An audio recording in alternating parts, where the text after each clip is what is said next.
You know, the first thing we realized about Father Holley was that he was different from other priests we had known in the sense that he had the ability to talk at the level of a 10 or 12-year-old. Told funny stories, knew card tricks. And I was a newspaper boy, and I also lived up the street from the rectory, so I had a fair amount of contact with him. And he took an interest in me. And it started very innocently. The first thing he did was he asked me if I could stay after CCD classes one Saturday morning and help him move some boxes. They're boxes of, I think, hymnals that he wanted to bring from the choir loft down to the church basement where there was a storage room. And we had a few incidents like that, and during those incidents, he would talk to me about school. He would learn things about my family. But he also told a lot of funny stories. And I remember feeling lucky that this priest, who was so revered and respected in the community, was paying attention to me. He was also paying attention to my childhood friend at the time, too. The two of us lived near the rectory. And what happened was the funny stories, some of them turned out to be off-color jokes, which you don't expect to hear coming from a priest, but it was sort of like a secret that he was sharing with us. The card tricks, one day the deck of cards had pornographic pictures on them. Again, we thought it was pretty bizarre, but as 11 and 12-year-old boys, we were interested in seeing what was on those cards. The particularly troubling thing about this priest was that he seemed to be compulsive. He seemed to either have no desire and no ability to control his sexual urges. He took a lot of chances. He was very reckless. And I remember one instance during Holy Week when parishioners were within the church saying the Stations of the Cross, going from one placard to the next and so on. And he had two of us kids outside in the hallway, just on the other side of the door that leads into the main entrance of the church, assaulting us, basically, taking a great chance that one of those parishioners was going to all of a sudden walk through the door and he was going to get caught.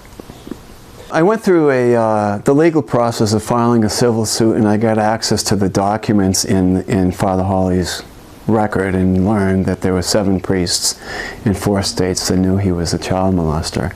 And so I knew that the bishops were in on the cover-up. I settled my case without signing a confidentiality agreement, which gave me the ability to talk about this.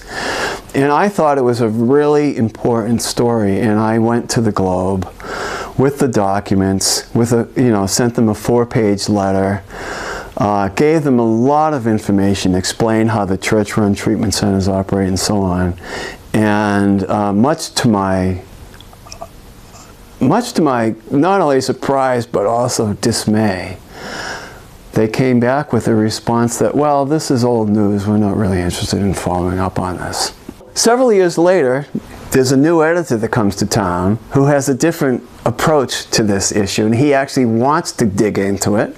So he assigns the Spotlight team the task of doing the reporting.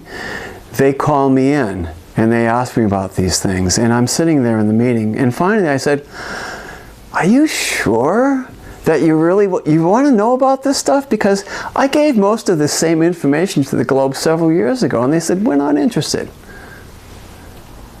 You know, I went public in December of 1992, which was very early in the history of this issue, and it was a very, very embarrassing thing to talk to a TV reporter or a news reporter about sexual activity with a priest when I was a kid. And at that time, I was also quite sick. I was an AIDS patient, and I I really felt that having AIDS freed me up to do something that I probably would not have had the courage to do otherwise, because at that point, A, I was dying, B, my career was destroyed. In the eyes of many people, my reputation was destroyed, you know, being gay, having AIDS.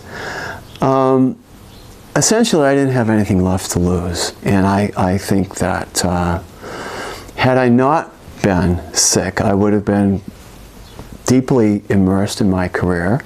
I was in public relations, and I think that it would have been very, very difficult for me to go public.